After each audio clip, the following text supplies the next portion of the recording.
En el año de 1923 se firmó un tratado de Álvaro Obregón, hasta donde tenemos información. Ha sido muy polémico este tema, el Tratado de Bucareli. Se están a punto de cumplir los 100 años. Lo que poquito que se ha filtrado es de que precisamente pues a los 100 años que se estaría cumpliendo, me parece que en agosto, el 13 de agosto, creo que si no mal tengo la fecha, usted le va a tocar ratificar, rectificar o volver a firmar o anular este tratado. ¿Tiene usted alguna información y alguna postura respecto a este tema? No hay vigente ningún tratado con esas características. En su momento sí se llegó a un acuerdo y a eso se le conoce como los tratados de Bucareli. Fueron conversaciones que tuvo el gobierno de México, en ese entonces encabezado por Álvaro Obregón, con el gobierno de Estados Unidos, sobre todo relacionados estos acuerdos con el petróleo.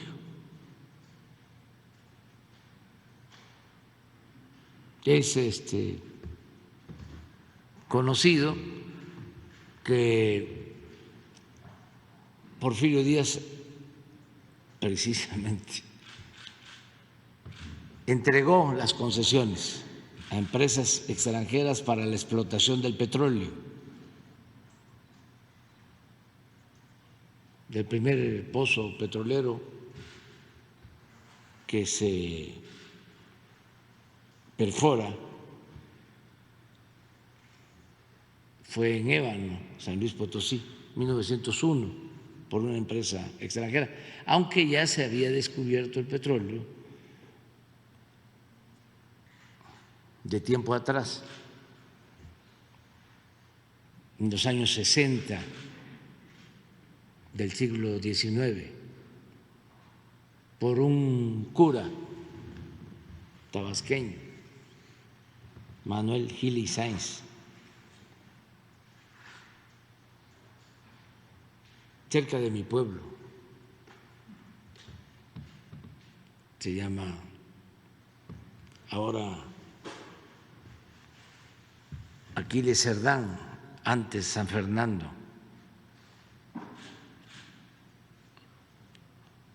allá por 1860. Y hubieron intentos para extraer el petróleo, nada más que era una materia prima entonces no tan importante. Cuando empieza el desarrollo de la industria automotriz, pues se convierte el petróleo en una materia prima indispensable. Y es con el gobierno de Porfirio Díaz que se entregan estas concesiones a empresas estadounidenses, inglesas. Predomina durante mucho tiempo la empresa petrolera El Águila,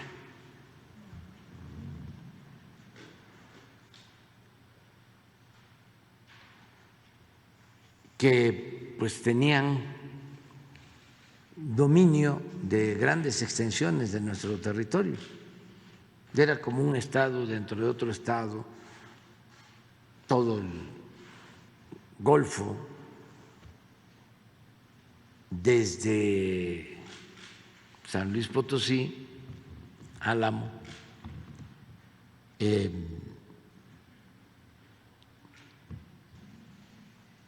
Tampico, Poza Rica, de ahí viene el nombre,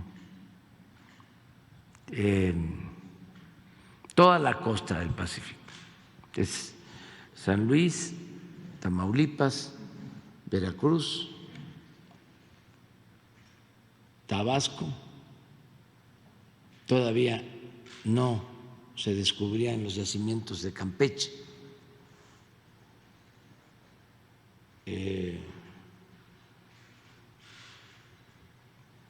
Entonces, Venustiano Carranza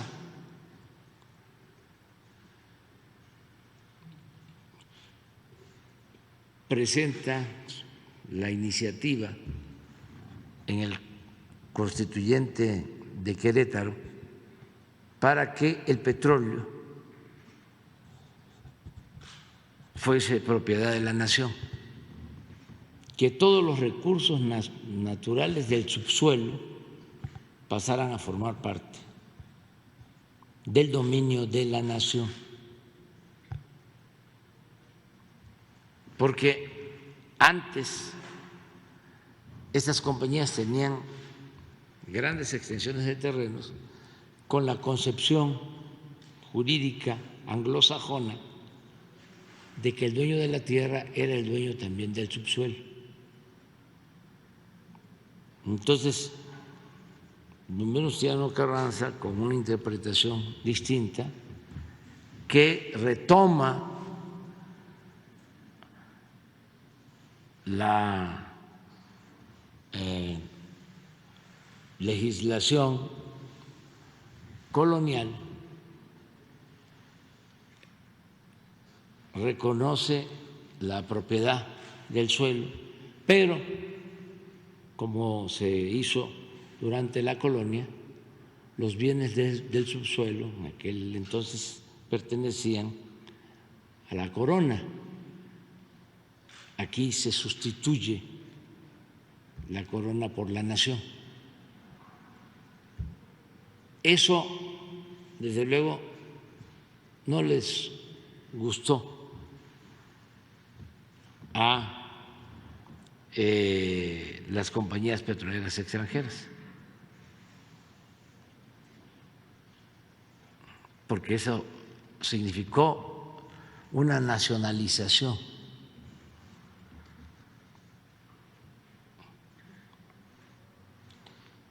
Fueron tantas las presiones que, bueno, viene hasta el asesinato del presidente Carranza,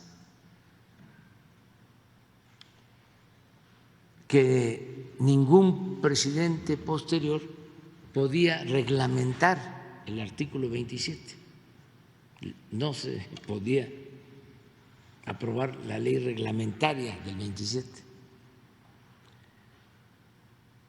Y pues no pudo, después del 17, el presidente Carranza, después de aprobarse el artículo 27, porque las protestas eran muy fuertes de parte del gobierno de Estados Unidos, sobre todo. Casi fue por sorpresa lo de la aprobación del 27 en Querétaro, que estaba lleno de agentes del Departamento de Estado. Incluso tenían hasta legisladores defendiendo el punto, legisladores mexicanos y medios de información de México. Pero no les dio tiempo, y ya cuando empiezan a llegar las noticias a Washington, pues ya estaba aprobada la Constitución. Entonces, al aprobarse, empieza la lucha por la reglamentación y los tratados de Bucareli, lo que significaron fue no autorizar la ley reglamentaria, aunque también hay que decirlo, los representantes de las compañías extranjeras lo que pedían era de que no se aplicara de manera retroactiva el 27 constitucional, es decir, que se mantuviese el dominio de las empresas privadas sobre el petróleo. Las concesiones entregadas antes del 17. Eso no se logró, pero sí no hubo ley reglamentaria. y luego tampoco con el presidente Calles. Las presiones eran fuertes, las amenazas de invasión a nuestro territorio. Hay como 2 casos.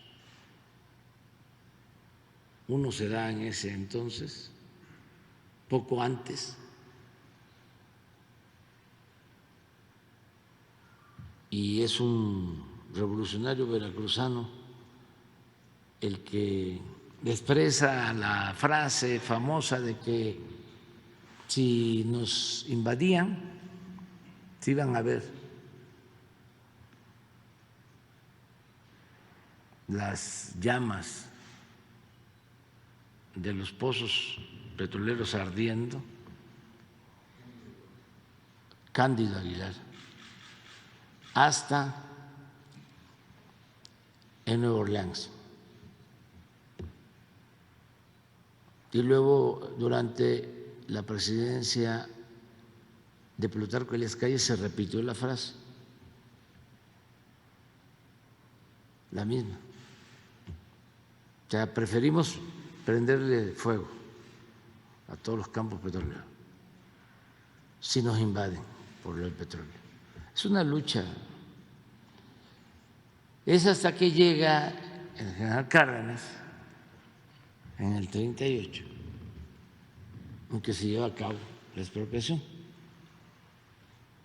Pero se padeció mucho porque las compañías petroleras tenían incluso ejércitos, sus guardias blancas.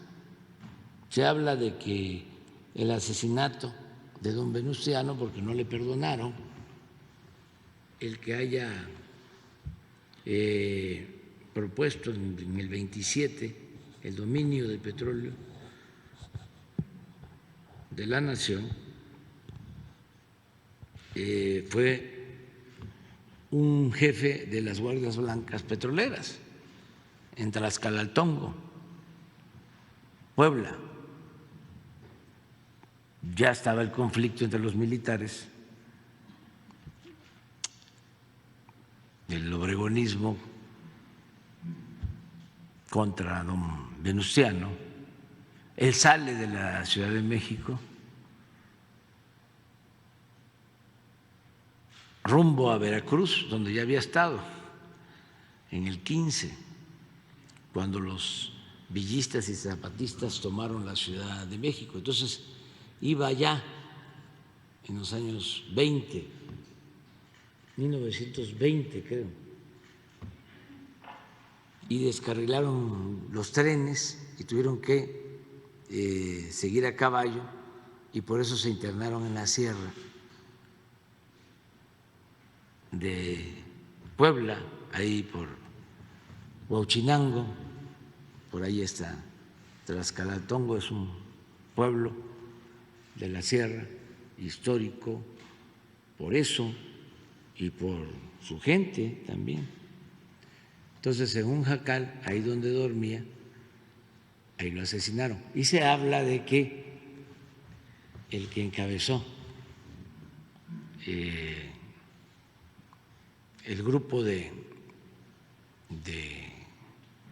ajusticiamiento fue un ex jefe o jefe en funciones de la Compañía del Águila, de la compañía petrolera, encargada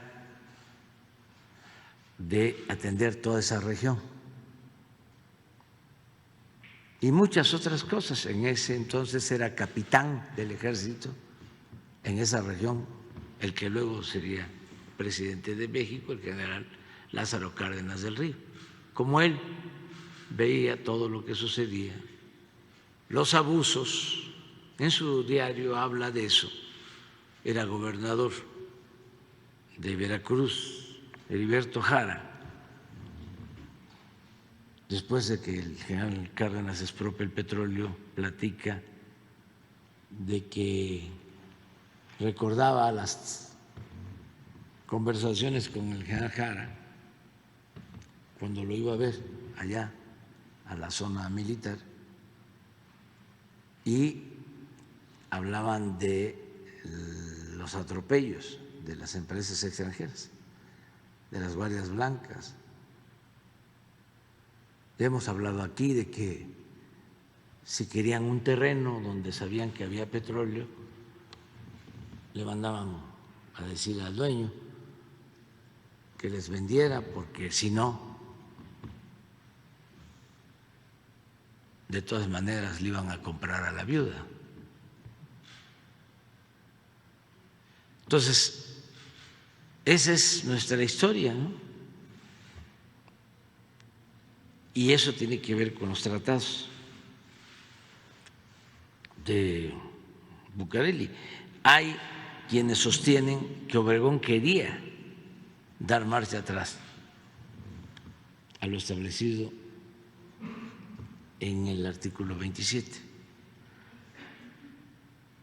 pero que al final no se pudo, porque, como suele suceder, los dirigentes, por muy poderosos que sean,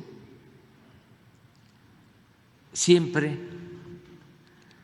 tienen como freno la participación del pueblo o de sectores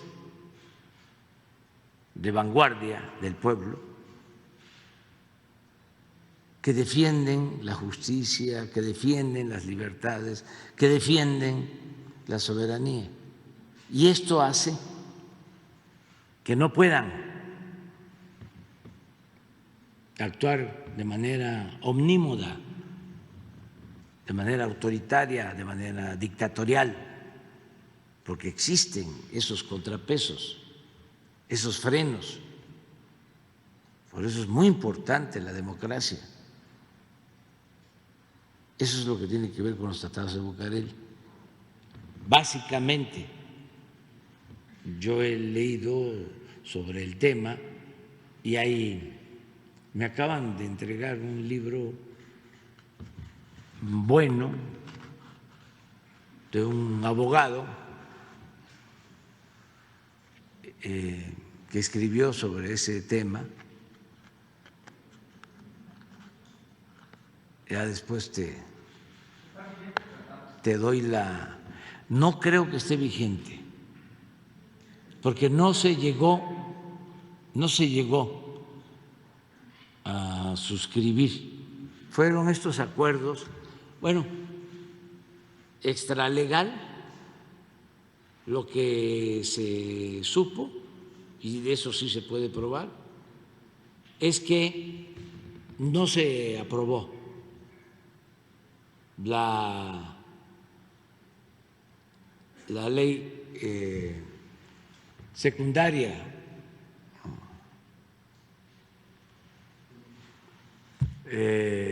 y también hubieron resoluciones de la Corte que favorecieron a las empresas extranjeras y fue parte de una negociación. Por eso toda la desconfianza de los acuerdos de Bucareli. Estoy recordando, ¿no? Hay un documento. ¿Por qué no pones? Hay un libro que escribí que se llama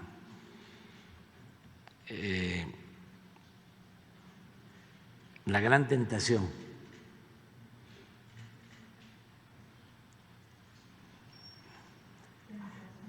La Gran Tentación. Y si está, hay un apartado sobre lo que me estás preguntando. Entonces, es muy interesante porque yo creo que era Pani, el secretario de Hacienda en ese entonces, y se compromete con el jefe del Departamento de Estado en secreto, pero en política no hay nada que no se sepa. No, hubo, vamos a decir,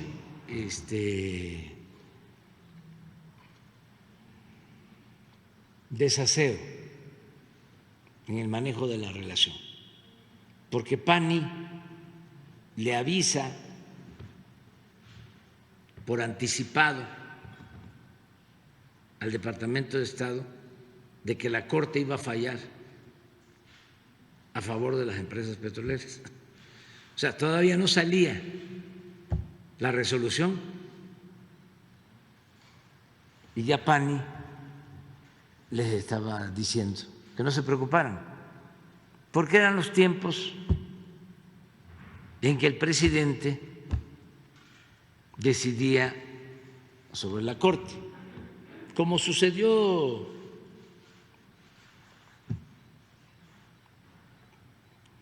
en más de 100 años. Por eso los cambios ahora son interesantes, ¿no? Pero si quieres ahorita lo vemos, porque es muy interesante lo de los acuerdos de Bucareli.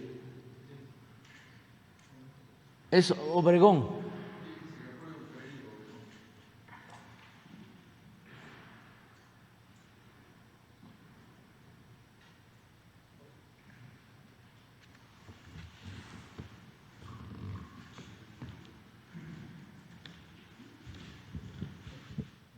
Sí, se nombró luego del asesinato de el presidente Carranza a Adolfo de la Huerta como interino. Ya dijimos que a Carranza lo asesinaron en Tlaxcala-Altongo.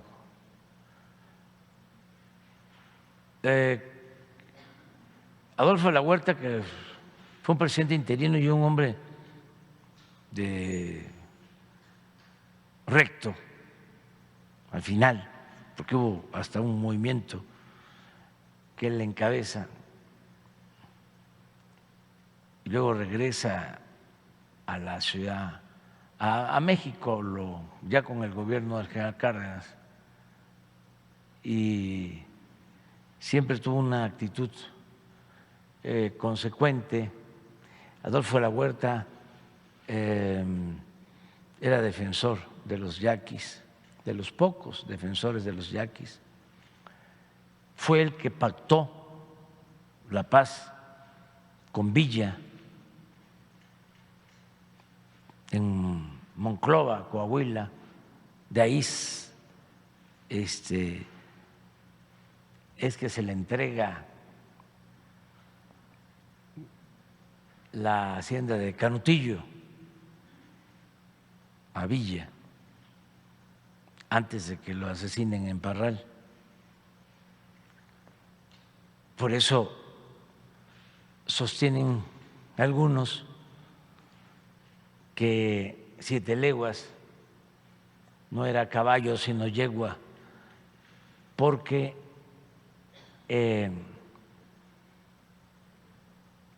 Villa le regaló una yegua a de la Huerta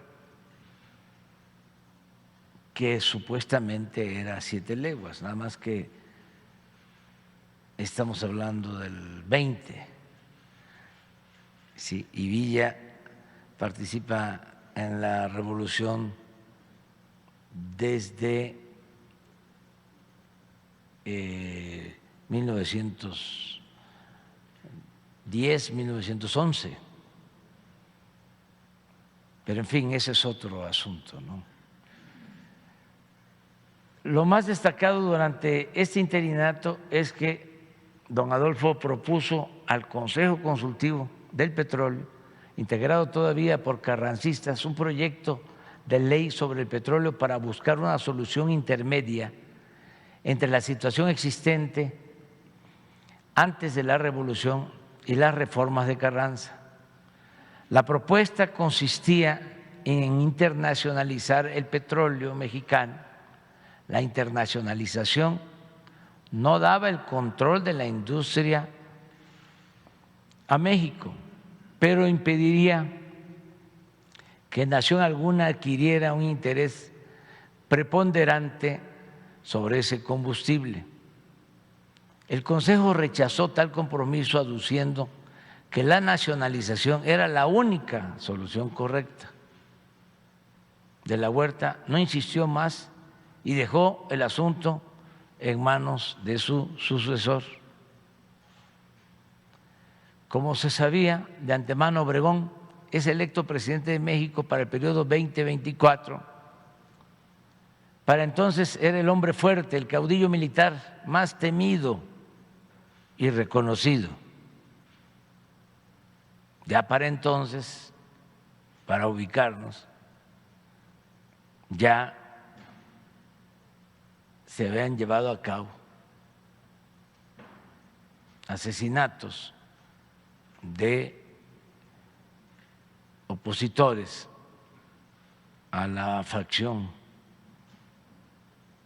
dominada por Carranza y luego por Obregón.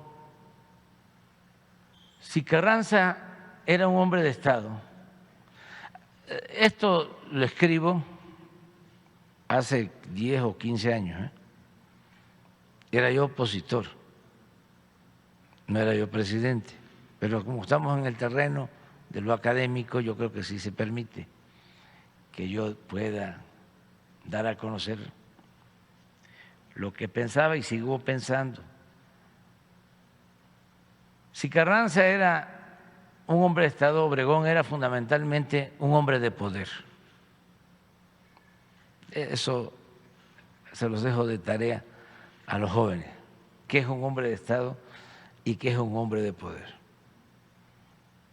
Y le agregaría yo, qué es un hombre de nación.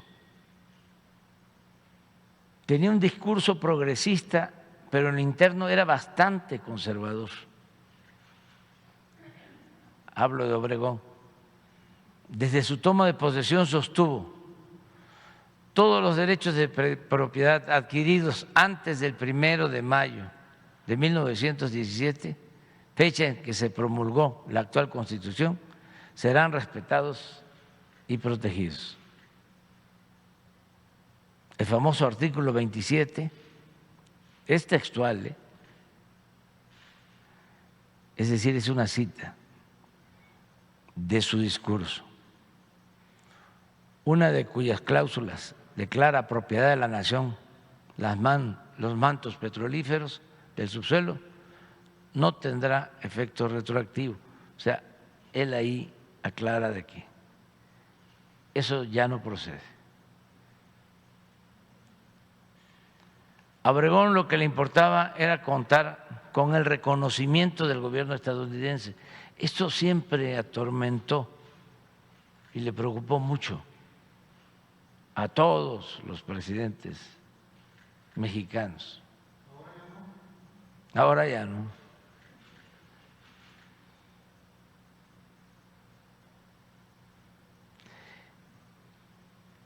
Acuérdense de que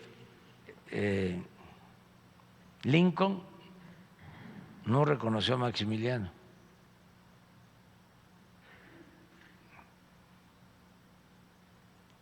Llevó tiempo el reconocimiento, la primera vez cuando tomó Porfirio Díaz por la fuerza el gobierno de Sebastián Lerdo de Tejada. Lo mismo la falta de reconocimiento a Huerta se justifica, que es lo que sostienen algunos de Colotlán, como el derrocamiento de Huerta, incluso la invasión de 1914 a Veracruz por parte de Estados Unidos. A Obregón lo que le importaba era contar con el reconocimiento del gobierno estadounidense. Eso se convirtió en su obsesión. Él mismo decía, no deseo terminar mi periodo encabezando un gobierno que no es legal ante el mundo. A su vez, el gobierno de Estados Unidos utilizó esta necesidad como un arma política en beneficio de las compañías petroleras. Así obtuvieron una serie de concesiones legales, económicas, políticas que les permitieron seguir operando en el país como en el porfiriato. Fue un acuerdo político. Ya estaba el 17, pero siguieron dominando y llevándose el petróleo, las compañías petroleras. La primera concesión fue la determinación de la Suprema Corte de Justicia el 30 de agosto de 1921, que resolvió ante una demanda interpuesta por la Texas Oil Company que no podía aplicarse en forma retroactiva el párrafo cuarto del artículo 27 constitucional, es decir, las propiedades de las compañías petroleras adquiridas antes de la promulgación de la Constitución no podían ser afectadas. Eso fue una concesión.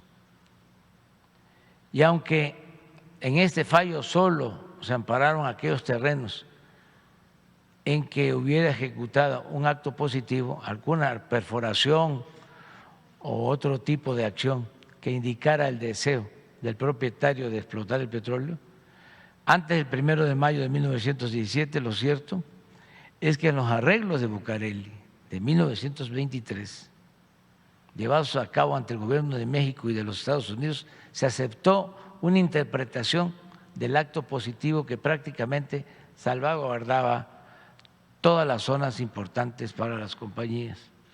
Eso es.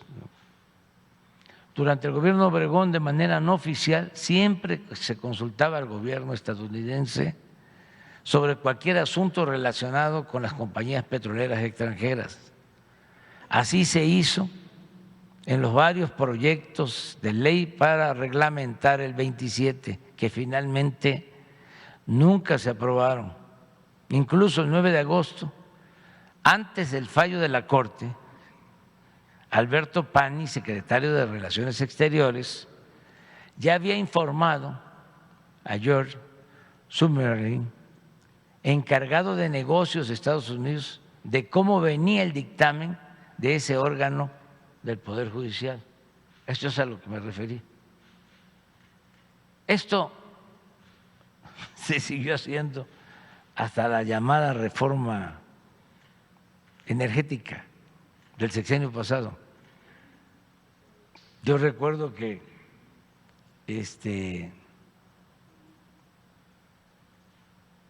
aceptaron en el Congreso, en la negociación, cuando éramos opositores, de que iba a haber una consulta. Pero antes hablaron de Los Pinos con los ministros.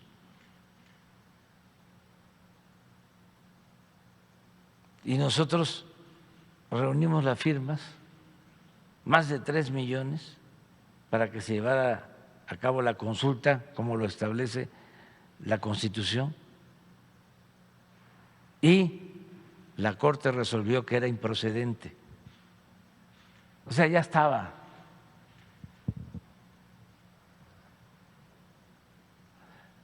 amarrado, para decirlo con más claridad, transado. Sí. Además de interesarle el reconocimiento de Estados Unidos o estadounidense, Obregón creía en la necesidad de contar con la inversión extranjera para la explotación del petróleo.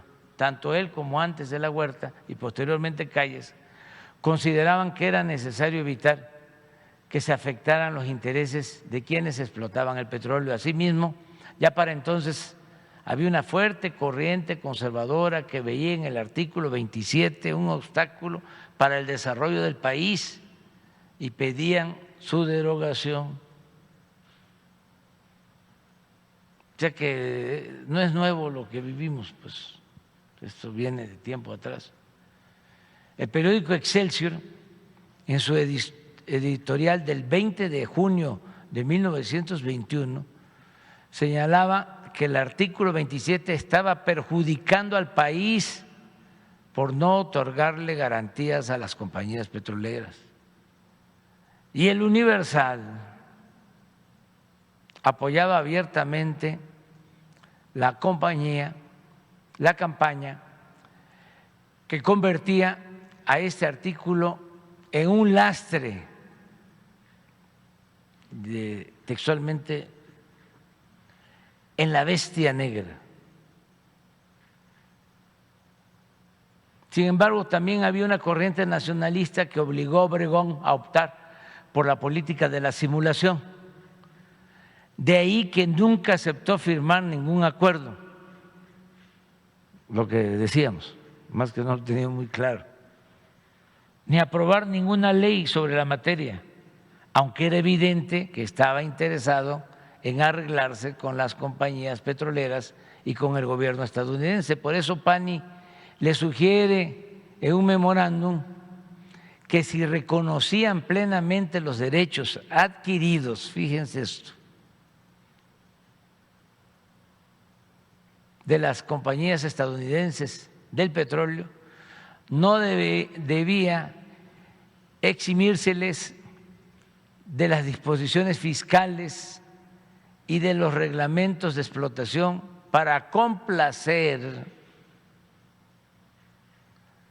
a la patriotería ambiente. O sea, a los que se oponían, pues eran considerados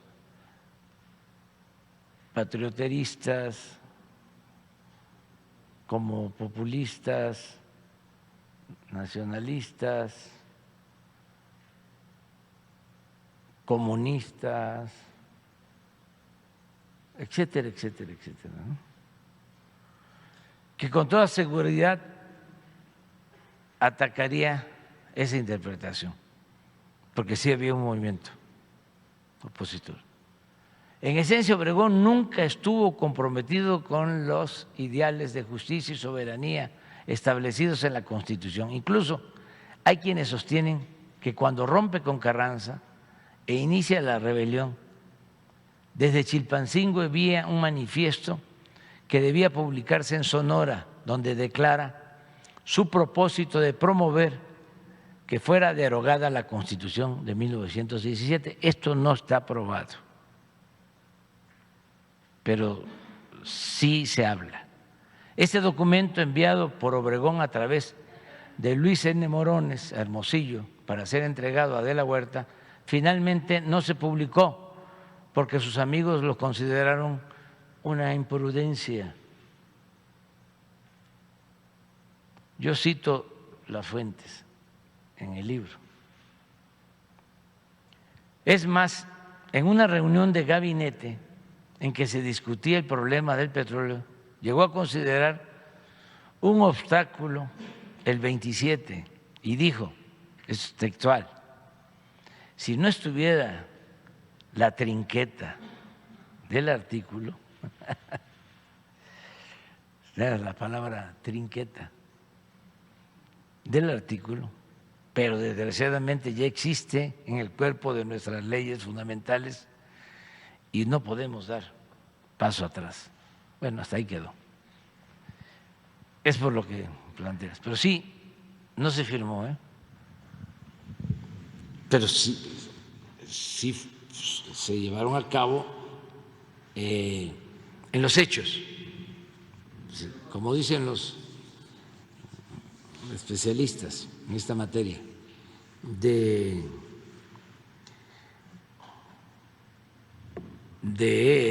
hecho, no de derecho, ¿no? Tienen otro término que es de facto, no de jure, porque la política tiene mucho de simulación, sobre todo a partir de que volvemos a lo mismo. El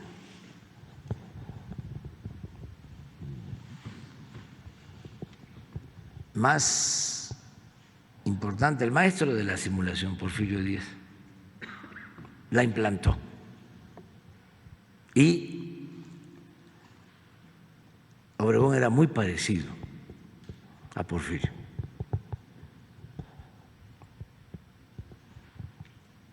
Y otro que tenía mucho parecido a Porfirio, aunque pues sí, también hay niveles, era Salinas.